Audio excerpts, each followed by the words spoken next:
Buenas tardes, en este paciente vamos a realizar la auscultación del foco pulmonar que se encuentra entre el segundo y tercer espacio intercostal del lado izquierdo.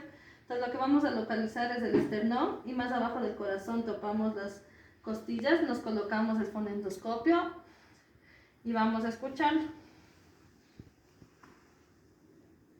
Igualmente vamos a escuchar unos ruidos cortos pero precisos.